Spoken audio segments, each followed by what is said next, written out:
Your Pan Am service station, where you get the gas-saving motor oil Super Permalube, presents 198 sportscasters and sports writers all over America gave Oklahoma 111 first-place votes and 1,774 total points. The Tennessee Volunteers, number 2 team in the nation, received 69 first-place votes and 1,662 total points. The point scoring, of course, is based on 10 for first place, 9 for second, 8 for third, and so on down the line. Iowa, the upset victors over Ohio State, and now bound for the Rose Bowl to play Oregon State on New Year's Day, skipped from the number 7 spot where they were last week up to the number 3 spot this week.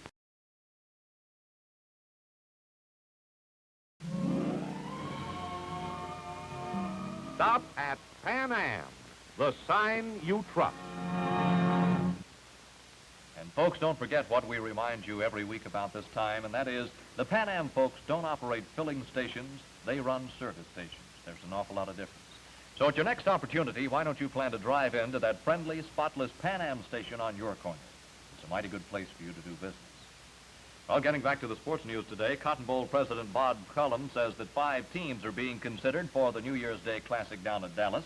He listed Georgia Tech, Tennessee, Syracuse, Pittsburgh, and Navy as all teams, as he put it, who have a good possibility to travel to Dallas to play football on New Year's Day against the opponents selected from the Southwest Conference. Mississippi State and the head man with the Tulane Green Wave, Andy Pilney, have been selected as the player and the coach of the week in the Southeastern Conference, according to the latest poll. Stacy won the honor for his dazzling performance on behalf of the Mississippi State Maroons in their victory over LSU at Baton Rouge this last Saturday. Andy Pilney won it for the 4th time this year on the basis of another upset pulled off by his Tulane Green Wave. As you know, they took the measure of the Vanderbilt Commodores 13-6 in a surprise victory this past weekend.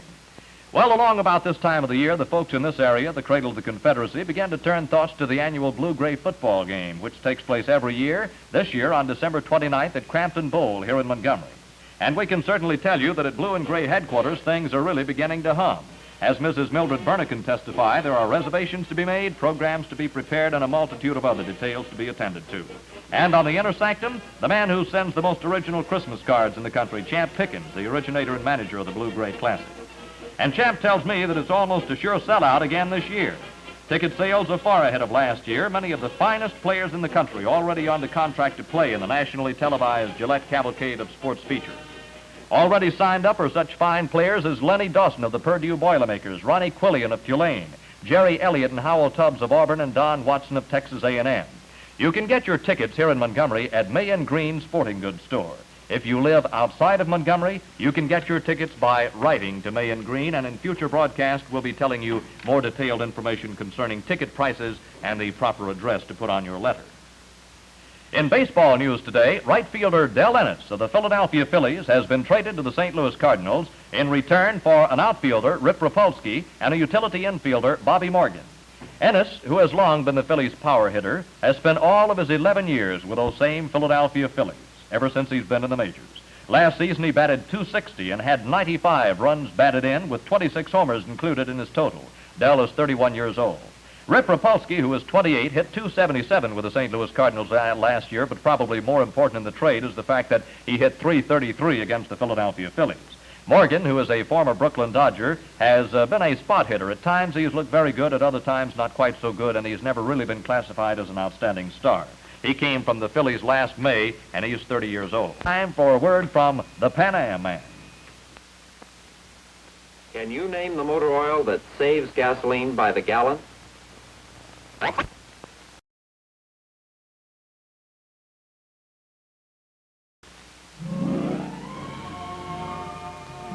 Stop at Pan Am, the sign you trust.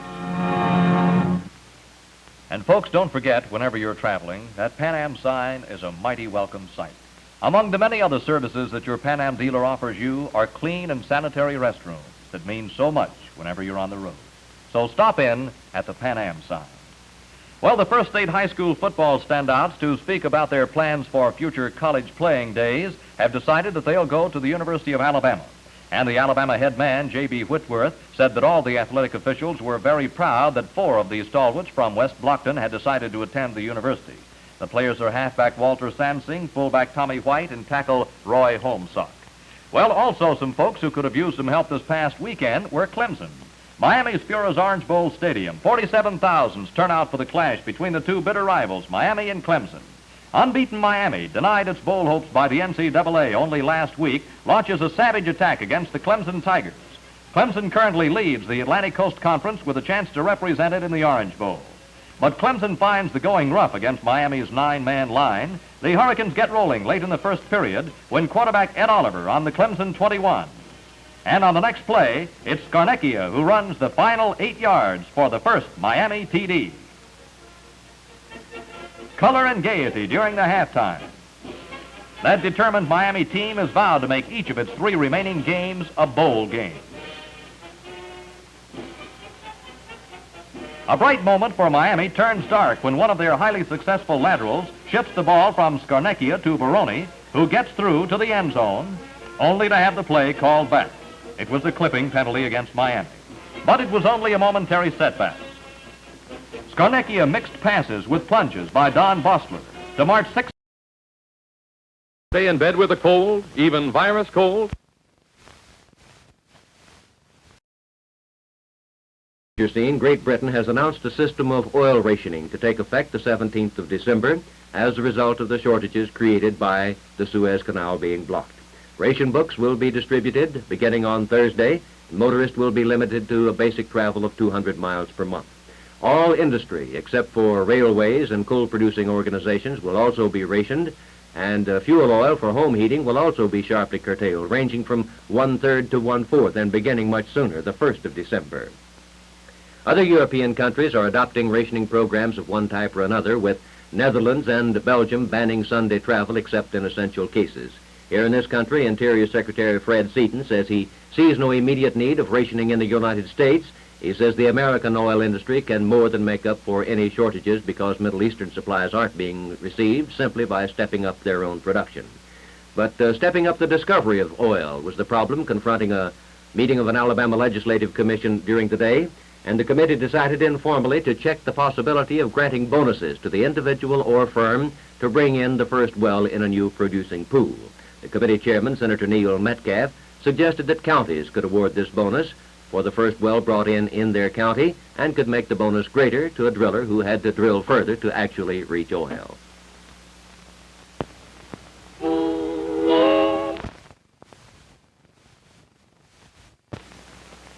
A company of United Nations police troops is scheduled to move into the Port Said area of the Suez Canal within the next few hours.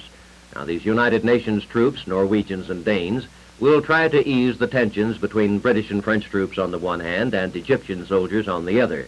The ceasefire has been wearing a little thin in the Port Said area. Both the British and the French agreed that the United Nations troops should move in. However, Great Britain is not saying if this indicates she is prepared to pull out, a point being insisted upon by the Egyptian government. Widespread violence broke out late this afternoon in Beirut, the capital of Lebanon, another Arab state. The government has now called on the army to restore order. Tanks are now moving through the streets, but not before the French-owned Bank of Lebanon was bombed. In Jordan, the parliament has called on government leaders to cancel its mutual assistance treaty with Great Britain. Jordan, of course, was formerly a part of Palestine and was set up as a separate state by Great Britain following World War I and has enjoyed the closest relations with the British since that time. Now, however, the Parliament is calling for severing of ties with Great Britain and opening of diplomatic relations with Russia as well as Communist China. United Nations Secretary General Dag Hammarskjöld was scheduled to report to the United Nations this afternoon on his conversations with Egypt's President Nasser. However, his report has been postponed. It's possible it could be made later in the day. If that develops, Crawford Rice should have complete details on it for you on his news period tonight at 10 o'clock. The United Nations at this moment is debating a resolution sponsored by India, Ceylon, and Indonesia, calling on Russia to permit neutral United Nations observers into Hungary. The United States and other Western countries were frankly surprised and delighted by this move by the 3 Asiatic countries, who in the past have enjoyed quite comfortable relations with the Kremlin. Russia and the Communist bloc, of course, is opposing the idea of any United Nations observers in Hungary.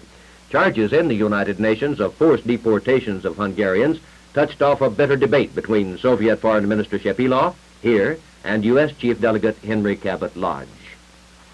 The draft makes the slanderous allegation that the government of the Soviet Union in agreement with the authorities of Hungary, is forcibly deporting Hungarian prisoners to Siberia. It must be said that even back in the worst periods of the Cold War, one could hardly find another document which would violate as glaringly the elementary requirements of substantiating the charges made. Information available to the United States government indicates as of November 14th that the deportations from Budapest alone run to a minimum of 16,000 people. 16,000.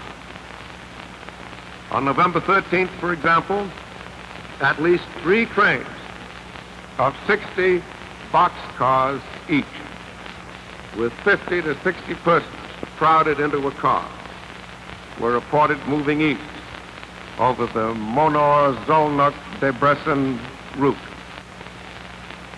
Mr. President, to vote this resolution, when you compare it with this enormity of man's inhumanity to man, is not much, but it is something, and we should therefore pass it without delay. All is in readiness for the arrival of the first 60 Hungarian refugees at McGuire Air Force Base in Trenton, New Jersey tomorrow. And the State Department says there's been such a phenomenal response by Americans wishing to sponsor these Hungarian refugees that all of the 5,000 scheduled to arrive may already be assured of jobs. Turning to Washington, the White House says President Eisenhower may hold a conference this Friday on a subject still to be announced, and there's nothing to indicate whether the conference will cover a domestic matter or some international affair. The President's news conference scheduled for tomorrow has instead been canceled. And one story making the Washington rounds is that Massachusetts Governor Christian Herter will join the Eisenhower administration as soon as his term as governor is at an end. The report got a boost today from Presidential Press Secretary James Hagerty, who declined, however, to say anything specific. Perhaps you remember it was Herter that Harold Stassen wanted so badly to nominate as the vice presidential candidate for the Republicans instead of Richard Nixon, and it wound up with Herter making the nominating speech for Nixon. The President has accepted 2 more resignations, William Jackson as the Presidential Assistant on National Security Affairs, and Roswell Perkins as an Assistant Secretary of Health, Education, and Welfare. Clinton, Tennessee, segregationist John Casper has been found innocent of charges of sedition and inciting to riot. The charges stem from his activities in the disturbance connected with the integration of the high school in Clinton. It took an all-male jury 45 minutes to find him innocent this afternoon.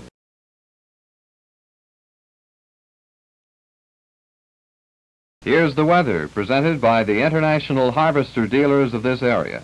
Taylor Tractor and Implement Company of Montgomery, James Garage in Troy, Smith Hornsby Motor Company in Laverne, Opp Equipment Company in Opp, Andalusia Equipment Company in Andalusia, and Dillard Truck and Tractor Company in Hartford. Now here's Heinz Walters, a professional member of the... Bringing these type situations about looks something like this. We have 2 areas of high barometer, one great big mass of high pressure extending from the eastern slopes of the Rocky Mountains all the way out to the Pacific coast states. And this happens to be the 2 centers, or the locations of the 2 centers of high barometer, one up in northwestern Washington, the other down over the Great Basin area. Up in Canada, about Lake Winnipeg, or just north of there, we have a low-pressure cell, and extending from this low-pressure cell in Canada on a rather good arc down to, let's say, southern Montana, roughly speaking, then back about like this. We have a stationary front here on the west, and we have a occluded system here to the east.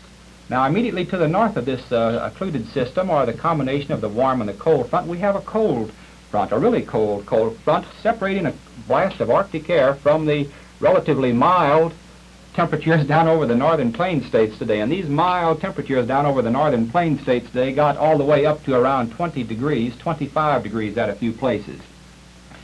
Down over the mid-Mississippi Valley, we had this type situation prevailing.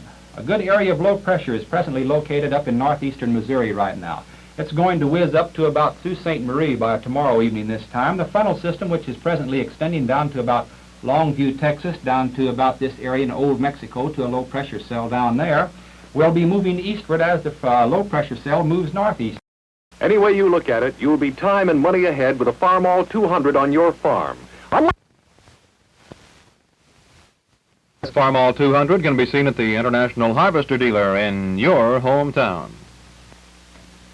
Well, this is the way the rest of the weather map actually looks. We'll put our low pressure cell up here just north of the Sault Ste. Marie area. Now for tomorrow evening, this is the projected movement for tomorrow.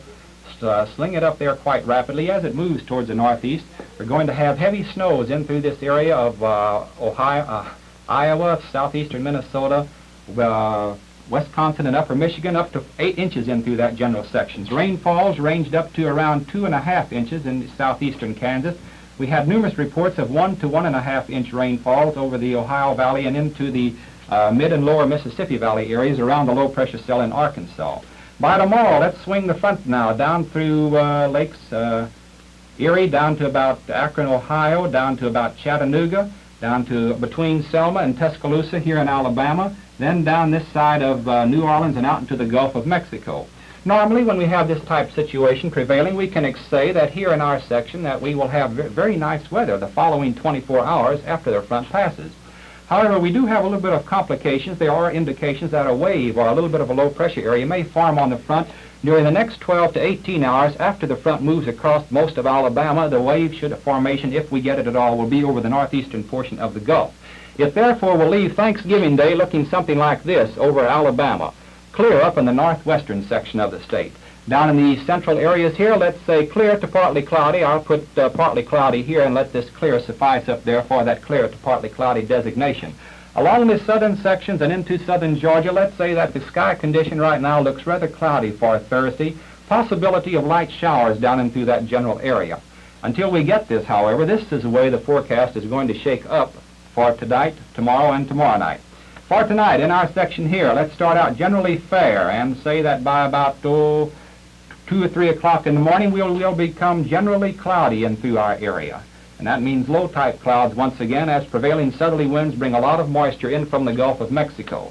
Down along the Gulf Coast tonight, we'll have a considerable amount of fog down through that general area, also beginning along about 2 or 3 o'clock. So fair beginning, and then at the beginning of the night, then becoming generally cloudy towards the wee hours of the morning. Mild temperatures, let's say a little warmer tonight. The low in our area about 58. Farther south along the Gulf Coast, we'll find readings about 60 to 65 degrees. For tomorrow then, let's say increasing cloudiness. And as I get this one on, I think I can take just a little bit of time here to stop for an IH announcement. Well, folks, here's some mighty big news for all tracking. Equipment Company in Greenville, Till Truck and Tractor Company in Fort Deposit, Story Equipment Company in Tuskegee, Farmers Truck and Tractor Company in Selma, Carter Truck and Tractor Company in Monroeville, and Evergreen Equipment Company in Evergreen. WSFA TV, Montgomery.